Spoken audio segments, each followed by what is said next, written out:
Hello বন্ধুরা, আশা করি সকলে ভালো আছেন। আজকে আমি একটা অনন্য স্বাদের মাছের রেসিপি নিয়ে এসে হাজির হয়েছি। একেবারে অন্য ধরনের। সামান্য মশলা আর 2 টেবিল চামচ তেল দিয়ে যে এত সুন্দর একটা মাছের রেসিপি বানানো যায়, আপনারা না দেখলে কল্পনাও করতে পারবেন না। আমি আজকে কাতলা মাছ দিয়ে বানাবো। আমি 4 টুকরো কাতলা মাছ নিয়ে নিয়েছি। আর এর ভেতর দিয়ে দিলাম 1/4 টেবিল চামচ মতো লবণ। আর এর ভেতরে আমি দিয়ে দিচ্ছি 1/4 টেবিল চামচ মতো হলুদের গুঁড়ো। এবারে আমি এর ভেতরে দিয়ে দেব 1/2 টেবিল চামচ মতো সর্ষের তেল। এবার সব কিছু আমি ভালো করে মাখিয়ে নিচ্ছি মাছের গায়ে।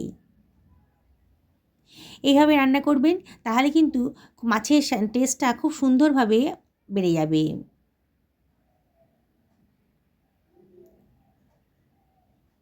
খুব ভালো করে মাখানো হয়ে গেছে, সরিয়ে রাখলাম। আমি একটা মাঝারি সাইজের বেগুন নিয়ে নিয়েছি। বেগুনটাকে আগে থেকে ধুয়ে পরিষ্কার করে নিয়েছি। বেগুনের বোটার দিকের অংশ আর মাথার দিকের অংশটা কেটে বাদ দিয়ে দিলাম। এবার বেগুনটাকে আমি কেটে নিচ্ছি।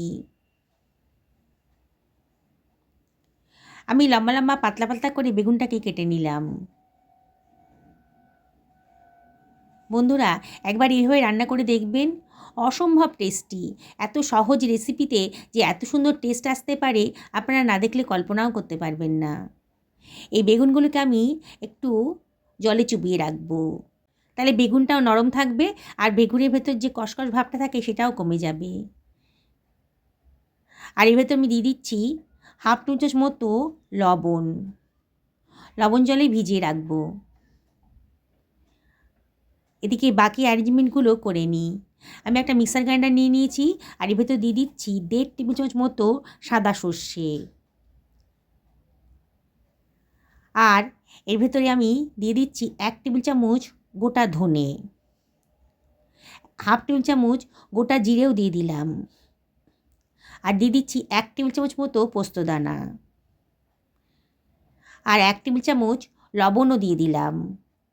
অল্প মশলা তো, তাই বাটতে একটু অসুবিধা হবে, তাই লবণটা দিয়ে দিলাম। আর 1/4 টেবিল চামচ মতো হলুদের গুঁড়ো দিলাম।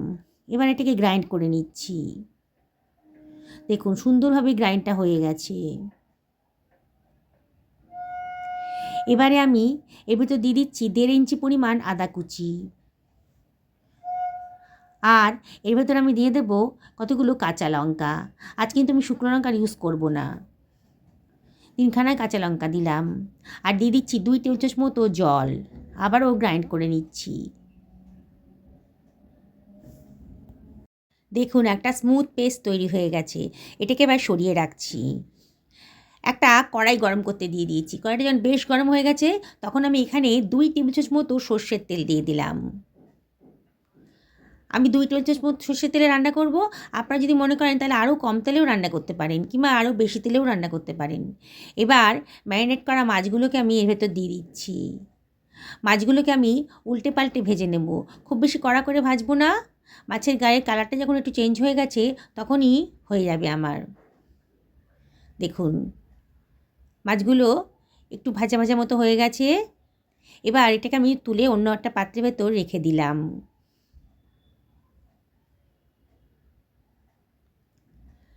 ওই তেলের ভেতর দিয়ে দিচ্ছি কতগুলো বড়ি, ডালের বড়ি দিয়ে একটু ভাজা ভাজা মতো করে নেব। দেখুন বড়ির কালারটা চেঞ্জ হয়ে গেছে। এবার এটাকে আমি তুলে অন্য একটা পাত্রের ভেতর রেখে দিচ্ছি। এবারে আমি দিয়ে দিচ্ছি কেটে রাখা বেগুনটা। জল থেকে তুলে দিয়ে দিলাম। দিয়ে একটু নাড়াচাড়া করে নিচ্ছি।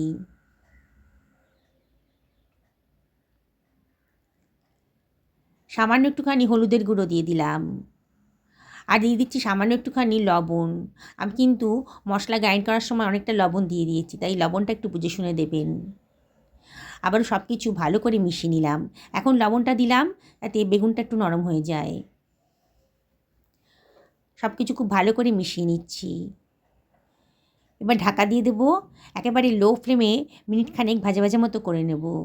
দেখুন দেখেই মনে হচ্ছে বেগুনটা কালারটা চেঞ্জ হয়ে গেছে আর একটু নরমও হয়ে গেছে।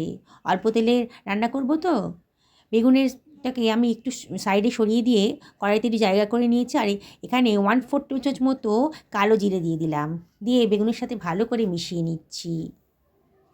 কালো জিরেটা পরে দিলাম, আগে দিলে পরে তেতো হয়ে যেত, বেশি ভাজা হয়ে যেত, তাহলে তেতো হয়ে যেত, এই জন্যই পরে দিলাম।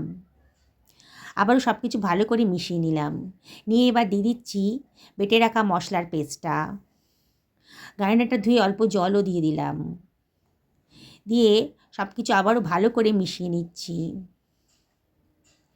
দেখছেন তো বন্ধুরা, কত কম তেল মশলা দিয়ে আজকে রান্নাটা তৈরি করছি। এর স্বাদ কিন্তু একেবারে দুর্দান্ত। একটু নাড়াচাড়া করে নেব। সত্যি বলছি বন্ধুরা, গরম ভাতের সাথে এরকম একটা রেসিপি থাকলে আর কিছুই চাই না। আমি একটা টমেটোকে লম্বা লম্বা করে কেটে রেখেছিলাম, দিয়ে দিলাম। আবার কতগুলো কাঁচা লঙ্কা দিয়ে দিলাম। আমি আজকে শুকনো লঙ্কার কোনো ইউজ করলাম না, তবে আপনাদের যদি মনে হয় একটু শুকনো লঙ্কা ব্যবহার করতে পারেন। ভেজে রাখা বড়িটাও দিয়ে দিলাম, আর দিয়ে দিচ্ছি বেশ খানিকটা ধনেপাতা কুচি। এবার সব কিছু আমি ভালো করে মিশিয়ে নেব, মিনিটখানেক একটু নাড়াচাড়া করে নেব।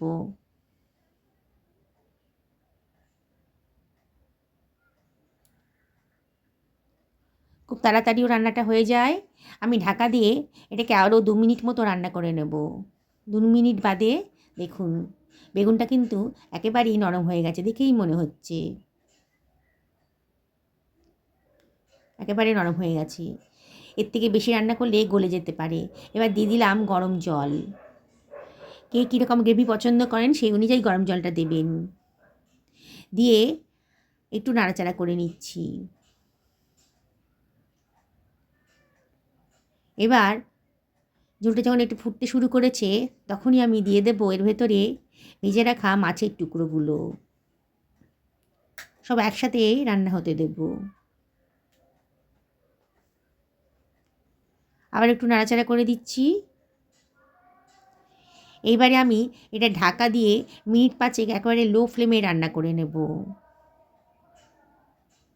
5 মিনিট বাদে দেখুন দেখতে কত সুন্দর লাগছে, একেবারে নতুন স্বাদের রেসিপি।